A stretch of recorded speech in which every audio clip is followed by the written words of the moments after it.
Rise by T.S. Snyder. Chapter 39. New World Order. Alex Vossel, Eden Island, 2018. Nahuel's giant ape hand squeezed my throat like he was crushing a walnut, as my wife looked on in contemptuous silence. My eyes bulged out of my head, and I squirmed under his weight, smacking at his arm even with the knife he held to me, leaning down so I could see nothing but the boiling rage in his eyes. I tried to speak, but I couldn't. I tried to think, but I couldn't, because as sure as I had been every single day of my life, somehow I had suddenly lost control and been taken by surprise. Somehow, on my own island, my own wife and my own security commander had seen fit to stage their own little mutiny and punish me for what I'd done to the world. Fools. Idiots. Ignorant fucking children. Their naivete and hypocrisy was not without amusement, and but for the slender trickle of oxygen making its way to my brain, surely I would have laughed. "If you confess, I will only torture you for 1 month," Nahuel growled, adjusting his grip of my neck to pinch my Adam's apple between his fingertips. I whispered something inaudibly, and Nahuel leaned down even further to be able to hear me. "The island," I gasped, appreciating even in my moment of suffering the expertise with which Nahuel restricted my airflow, while still leaving just enough for me to be able to speak. Of course, I expected no less from a trained torturer and lifelong murderer. He had been a good acquisition. Unfortunate, of course, that now he and his family would have to die for his betrayal. "Well begun," I continued, feeling a sharp pinch on my collarbone as the knife in Nahuel's hand cut the tiniest of incisions before he twisted the blade. "Infected," I hissed, putting every ounce of energy and contempt I had in me into the final word, revealing the fail-safe contingency that I had put in place in the event that anyone ever dared to rise up against me on my own island. Nahuel released my throat, but kept the tip of his knife just inside of my chest to shave my bones as I spoke. I cried out in pain, and he smiled. "What did he say?" Hannah asked, keeping her hand over her eyes, too cowardly and pathetic to look at the very torture she had set in motion. "What did you say?" Nahuel demanded, sliding the knife in another inch. I groaned in agony and then screamed in rage, coughing and gasping until after another moment I was finally able to breathe semi-normally again. I looked at my wife and shook my head, amazed that they could be dumb enough to think that they'd thought of something I hadn't. "My vital signs are synchronized with a biological detonator," I explained, taking deep, painful breaths as the expression in Nahuel's face morphed from one of sick and intense pleasure to a confused and outraged sneer. "In the event that I die, or if I do not enter into a security console on a daily basis, a retinal, verbal, and key code verification, an airborne pathogen that will infect everyone on the island will be released," I finished, revealing yet another secret that I had kept from them. Nahuel stood stunned for a moment, using his expertise as a torturer to dissect the subtleties of my expression and tone. He had brought thousands of men to their knees, turning them into sniveling messes who would say and do anything to end their pain. He would know if I was lying, and I could see in his eyes that he knew I wasn't. I could see he knew that for all the pain he could cause me and all the horror he could inflict, he would not be able to break me in the day's time it would take for me to wait for the infection to spread. He could not keep me alive with the hope that I would become his servant, surviving only to keep the disease from being released. Instead, what he recognized in me was the familiar conviction of a man ready and willing to die for a cause. His grip on me slowly softened, even as the rage in his eyes boiled furiously, turning them as blood-red as the wound he had cut into my chest.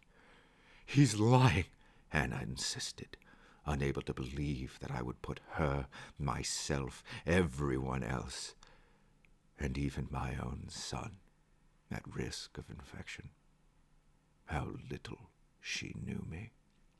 "No, he is not," Nahuel replied, releasing me and pulling the knife away from my shaven collarbone.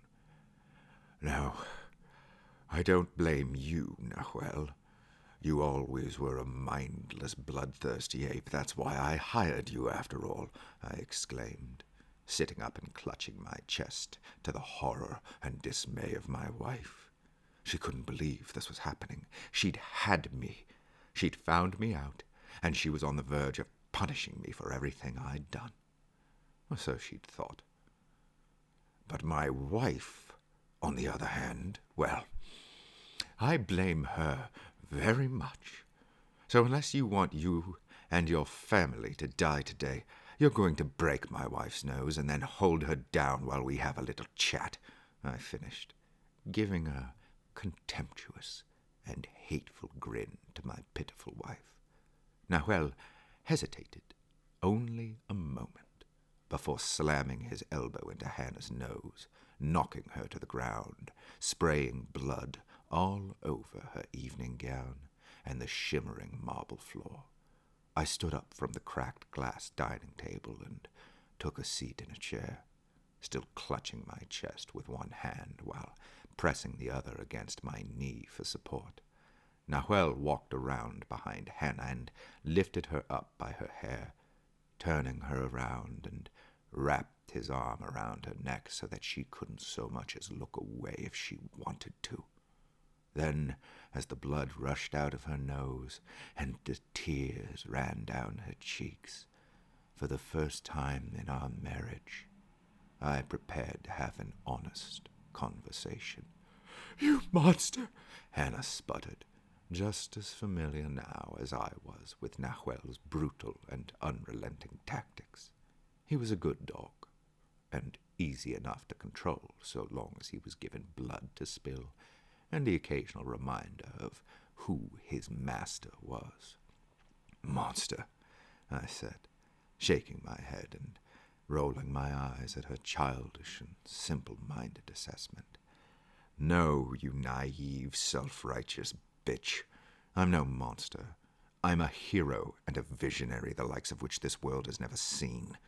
What I have accomplished here is a feat that has been tried time and time again by men of power and privilege, by failures too short-sighted, weak, or greedy to execute their own ambitions. You call me a monster, as you would no doubt have believed similar men to be, simply because you're too small and self-absorbed to appreciate that the world we lived in was critically ill long before I put an end to it.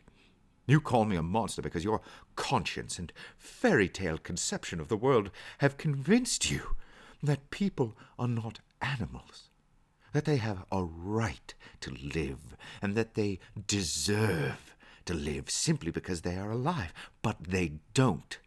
They don't, Hannah. And now neither do you," I exclaimed, standing up from my chair and stepping towards her, looking at Nahuel's stern and intense expression, watching my every move. "Give me the knife," I instructed, holding my hand out to him. He hesitated a moment, his eyes twitching in a conflicted rage. Then, despite my clear and immediate command, he defied me again, releasing Hannah from his grip and standing up to face me. "You're not going to kill her this night," he stated, his thick Chilean accent insulting my ears as much as the wretched words he spoke. "There is no reason for it." "I disagree, and I think your family would too if they knew the consequences of your decision. No, you will not kill them either. Give me the knife," I demanded, holding out my hand for the last time that I would tolerate his disobedience. He shook his head and grinned, of the impression that he was the one in control. However, he knew as well as I did that the only two things in this world that he loved more than himself were murder and his family, and he would not rightly risk their lives to save that of my wife. "When I look at you, I see a man who will die for what he believes. But also, I see a man who would rather live. Not a hero, not a monster, just a man. No different than many men I have known who have thought that they too were special," he explained, using the final moments I would allow him to live to blather about his foolish insights of the dictators he had worked for. "You will not kill her. You will not kill me or my family, because like the men I have known, alone, you are nothing. I don't care about whatever fucking fortune cookie you read or the men you've known. I care that my spoiled, cowardly wife is still breathing, and that my employed professional murderer now seems to have some kind of change of heart. My father taught me that a dictator without his men is like a king without his pawns," he replied, gesturing forebodingly by sliding the knife in front of his throat. "If you kill her, people will ask, 'Why did you do this? Why did this happen?' I wasn't planning on being the one held responsible," I snapped, looking down at Hannah, who was now too afraid to be a part of the conversation, clutching her broken nose as a river of blood crept through the cracks of her fingers. "Yes, you intend to blame me. I know. You would like to make it seem that I killed her in cold blood. But then my family would ask why you did this. Why did this happen? They would ask just as my men would ask. The same men that you rely on for security, the same men that you depend on to protect you from all of the other people on ships that you have brought to this island. They would ask questions without answers, and then they would go looking for answers. Do you see? You think that people would second-guess why a lifelong torturer would kill my wife? You think people wouldn't believe whatever I told them? You fucking idiot. Don't you see what sheep they are? What cowardly, brainless, gullible, goddamn sheep they are? Yes, I do. But a shepherd cannot herd confused sheep, only scared sheep. I furrowed my brow and stopped myself just short of the condemning response I had anticipated I would give him. Nahuel was calm, rational, no more affected by the sight or taste of blood than he was by a gentle breeze. I, on the other hand, had always executed my enemies and orders from afar, free of the intensity and torment of those final agonizing moments of their lives. And because of that, because of Nahuel's extensive experience with these very matters of controlling people with fear and blood, I allowed my ego to temporarily crack to the reasoning he had argued. He was right. I could not kill either of them in that moment without creating a chain reaction of unforeseen circumstances. I could not murder the two people who had discovered my plan without putting that very plan in jeopardy. And while I also could not and would not allow them to live, their deaths, nevertheless, would have to wait for a more suiting time and less suspicious circumstances. I took a moment to contemplate what to do, glaring at my wife, still cowering on the ground. "Very well," I stated, kneeling down and grabbing the side of my wife's head so that she could not turn away from me, staring into her fearful and heartbroken eyes to make very clear to her the repercussions of her actions. Consider yourself lucky, Hannah. You're not going to die today. Instead, every single day, I'm going to make you wish you were dead. I'm going to make you suffer and torment for betraying me.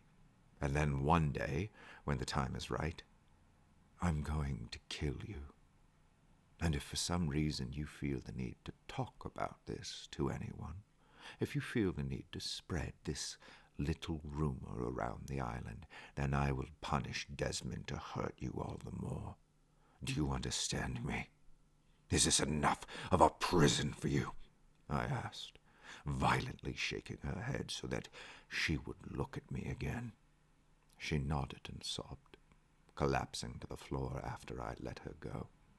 I stood up and looked to Nahuel, unfazed by my promise to murder my own wife, knowing well that he too would understand the repercussions of his actions. For while I would not attempt to take his life or those of his family, I would instead bide my time and plan an unfortunate accident that would remove him once and for all. We looked at each other, understanding one another as best as two enemies can. That will be all, Nahuel. Thank you. My pleasure, sir. Sorry for interrupting, he replied, nodding quickly before turning and exiting the room. I snatched a napkin off of my dinner plate and tossed it onto Hannah's face, something to use to soak up the blood. Then, remembering her words of how Nathan had been spying on me, of how the government and the intelligence apparatus had been spying on me, I immediately turned my focus from the contempt I had for her to the concern I had for those still living in the outside world that might also know of what I had done.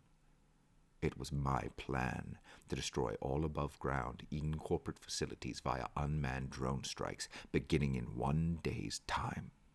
However, given the circumstances, I felt I needed to expedite their bombardment so as to kill all those individuals inside who had managed to avoid infection and might possibly know the truth.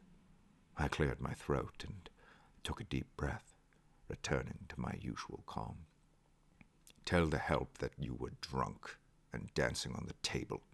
You slipped and hit your nose, and I cut myself on a piece of the broken glass, I instructed, speaking loudly over the sound of her sobs. Do you understand? She nodded, like a good, obedient wife should. Good. Now, if you'll excuse me, I have business to attend to. I exited the room and closed the door behind me, leaving her to her misery. Then, without regard for the still bleeding wound on my chest, I hurried to my control center. Yet while I tried to keep my mind clear and think only of the plan, nonetheless I was stunned by the encounter I had just had. Perhaps it was a chemical reaction as a result of the pain I had endured, or perhaps it was the surprise of taking guidance from Nahuel.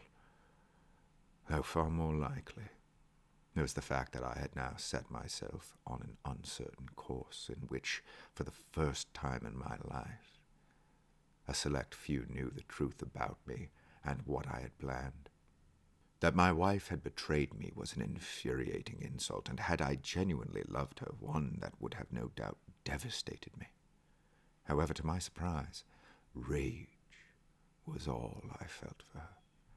Not hurt, or loss, or sadness.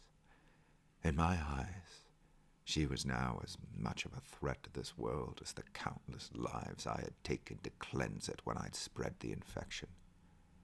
And then, as the depths of my indifference to what had occurred between us dawned on me, illuminating my almost inhuman response to the brutal and unforeseen attack on my life and life's work, I came to see that I was in denial. I was in shock. only able to function for the sole sake of protecting my plan. I could not imagine what I would feel come the morning, or the next day, or the next. I was, however, sure that no matter what it was, revenge was the answer. I sat down at my console and initiated the remote drone control system, the next step in my plan to erase all evidence of what I had done from the outside world, under the guise of destroying the last pockets of the Solanum virus that were contained in those very same facilities. Quite likely, due to the restricted nature of the facilities and their life support systems, many people were still trapped and alive inside them. And it was those same people that I now endeavored to rid the world of before they could escape with whatever they had learned, whatever they had spied on me to learn. My plan was unaffected. The cause was safe. And the world I would rebuild was still on course to realizing itself in the aftermath of the apocalypse. For as sure as times of enlightenment are followed by collapse and despair, those in despair await and yearn for enlightenment. I would save them. I would give them a new world, a better world, free of the history and strife of what humanity had been, united under one nationalism, one patriotism, to the species, to the future, and to the new world order that would rise from the ashes of the past.